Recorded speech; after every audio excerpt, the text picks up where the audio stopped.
Nandirito na po ang pinakabagong Honda Click 125 2025 version. Silipin natin ngayong araw. Tara!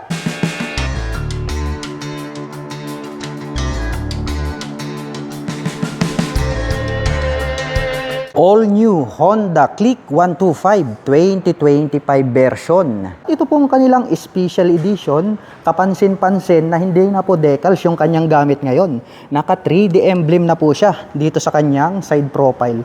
At mas maangas yung kanyang dating ngayon dahil nga all black na po siya. Kahit hindi na po nila baguhin, ito pong kanyang daytime running light dahil nga very attractive yung pagkakadesign nito. Nagkaroon pa siya dyan ng mga pins na parang nagsisilbing kanyang mga kilay. At located naman po rito sa bandang itaas, ito pong kanyang turn signals. At silipin naman po natin, ito pong kanyang main headlight na hahati po yan sa dalawa. Nandirito po yung kanyang high beam and low beam. Naka full LED na po lahat ng kanyang lighting system. At dito po sa bandang gitna, naka aim shape po yan. Nakaterno po dito po sa kanyang handlebar cover. Naka aim shape din po yan. At may nakalagay naman po rito na Honda decal in white color. Mapunta naman po tayo rito sa kanyang traditional telescopic fork. Black color po. Ito pong kanyang front suspension. At ito po ay gumagamit ng single rotor disc brake na flower design with black color na Tokiko single pot caliper.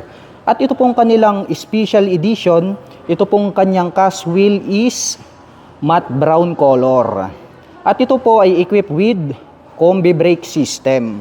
So ito pong Honda Click natin, para po sa mga hindi pa nakakaalam, is naka-combination brake system po ito. So once po na ating pinihit, ito pong kanyang rear brake ay sasabay po ng bahagya. Ito pong kanyang front brake. Sa ganoong paraan ay nakakapagbigay po ito ng balance na stopping power. Silipin naman natin ang sukat ng kanyang gulong. Rito po sa harapan, ito po ay mayroong sukat na 90 by 80-14. Dumako naman po tayo rito sa bandang itaas. Tignan naman natin, ito pong kanyang fully digital meter panel display. Mayroon po siyang 2 button selector dito. Ang lupit talaga ng dating, ito pong kanilang all black. At pagdating naman po dito po sa kanyang mga button selectors, mayroon po tayo ritong high beam and low beam, horn, at ang kanyang turn signal selectors. Habang dito naman po sa kabila, nandirito yung kanyang electric starter. Black color naman po, ito pong kanyang mga handle grip. At ito po ay equipped with park brake lock. So ito, magagamit po natin yan kapag tayo po ay magpapark sa uphill and downhill. Dahil nga pong maglalak yung ating gulong rito sa likuran. So maiiwasan po natin na mag-slide yung ating scooter kapag nagpark po tayo sa mga matataas at mabababang lugar. At ito po ay gumagamit ng mechanical key para po dito sa kanyang ignition. Mayroon na rin po siyang shutter lock key for safety purposes. At included po rito yung kanyang set opener. Mayroon po itong 2 front pockets. Ito pong kabila, medyo mas mababaw. Pwede po nating paglagyan ng coins to. So hindi po siya nahuhulog dahil subok ko na po yan. Habang dito naman po sa kabila, may door po dito. Push lang po natin at mabubuksan po ito. Ito po, mas malalim po ito. At dito po pwede po tayong maglagay rito ng mobile phones at gloves. At bukod dyan, mayroon na din po itong integrated na USB charging port. So para po sa mga mahilig mag-joyride, mag-long rides, no? Anytime, anywhere, nothing to worry about dahil pwede po kayong mag-recharge ng inyong mga dalang mobile phones at gadgets. At isa pang nagustuhan ko rito sa kanilang Click is malawak din po ito pong kanyang footboard. At mayroon naman po itong plastic cover on top na anti-slip kaya hindi ka dudulas dyan. Nandirito naman po yung kanyang battery compartment. Mapunta naman tayo rito sa kanyang upuan. Malapad din po itong kanyang upuan.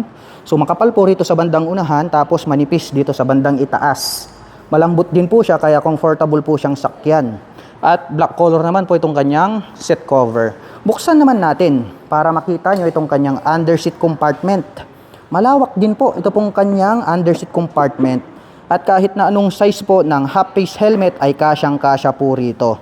At dito na rin po located itong kanyang fuel tank. At mayroon naman po itong fuel tank capacity na 5.5 liters. At mayroon naman po itong fuel consumption na 50.3 km per liter. Close natin itong kanyang upuan. At kapansin-pansin din po na ito pong kanyang integrated na grab bar is matte brown color po yan. So ito po is nakaterno po yan dito po sa kanyang cast wheel dito sa likod hanggang dito sa harap. So yan po yung ating mapapansin pagdating po sa mga special edition ng Click. Dahil nga po yung mga standard version ay black color po yan. Yung kanyang cast wheel at yung kanyang integrated na grab bar. At ang atin pong Honda Click 125 ay mayroon po itong 769mm na seat height. Ngayon naman po ay susubukan nating sakyan para maipakita ko sa inyo kung gaano nga ba ito kataas. Para po sa mga magtatanong, ang aking height is 5'6". Kitang-kita nyo naman, lapat na lapat yung ating paa. Ganito naman po yung kanyang dating sa side profile. Kitang-kita nyo naman, lapat na lapat yung aking paa. At talagang very flexible para sa mga tulad ko na 5'6" and height. At sa tansya ko naman, ay kayang-kaya po itong i-maneuver na mga 5 flat and above. At ang bago ngayon, dito po sa kanilang Honda Click 2025 version, ito pong kanyang side profile, before sa kanyang previous version, makikita natin na decal yung kanilang nilagay. Pero ngayon, talagang special na yung kanyang dating dahil pinalitan po nila ito ng 3D emblem na Click na chrome color, kaya more attractive sa ating mga paningin. At mayroon naman pong decal na nakalagay rito na liquid cooled. So sa lahat po ng mga 125cc na scooter bukod tangi, ang Click 125 lang po ang naka-liquid cooling system. Kaya maaasahan po natin ito pagdating po sa mga long rides driving situation. At ito po pala ay equipped with side stand engine cut-off switch. So once po na naka-engage ito pong kanyang side stand ay hindi na po mag-o-operate or mag-i-start itong ating scooter. So safe na safe ka, hindi ka madidisgrasya dulot ng naka-engage na side stand. At tubular naman po na metal black color, ito pong kanyang center stand. At ito pong kanyang CVT cover, ayan, napaka-forma ng kanyang dating. May naka-emboss na lines dito at may naka-intact po rito na Honda. Black color naman po yung kanyang CVT cover hanggang dito sa kanyang airbox cover. May nakalagay naman po rito na ESP, also known as Enhanced Smart Power. So naka 2 valves po yan. Mapunta naman po tayo rito po sa kanyang rear suspension.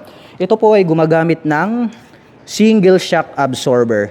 Glossy black naman po yung coil spring na kanilang ginamit rito. At ang kanya naman pong rear braking system, ito po ay equipped with mechanical trailing or yung tinatawag po nila na drum brake.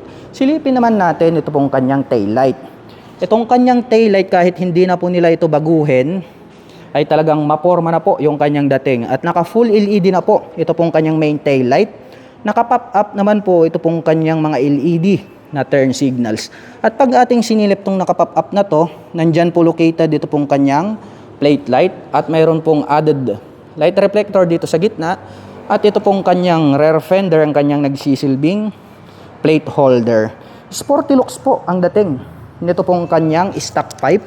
Matte black po yung kanyang body at itong kanyang head protection guard. Habang gray naman po ang color nito pong kanyang tip at mayroon naman po itong single exhaust. Tignan naman natin ang sukat ng kanyang gulong rito sa likuran dahil mas malapad na po ito compare natin dun sa version 2. Ang sukat po ng kanyang gulong rito sa likod ay mayroong sukat na 100 by 80-14 at mayroon na rin po itong integrated na mudguard. At mayroon po itong 125 cubic centimeter engine displacement, naka single cylinder, single overhead cam, 4-stroke with 2 valve at nakakapag-provide po ito ng maximum power na 8.2 kW at 8,500 RPM.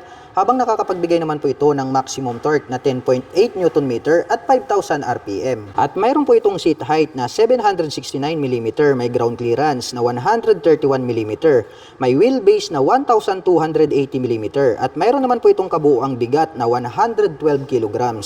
At ang presyo po ng Honda Click 125 Special Edition 2025 version ay nagkakahalaga po ito ng 84,900 pesos.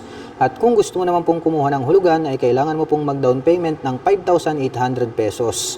At mayroon naman po itong 4,572 pesos sa loob po yan ng 3 taon.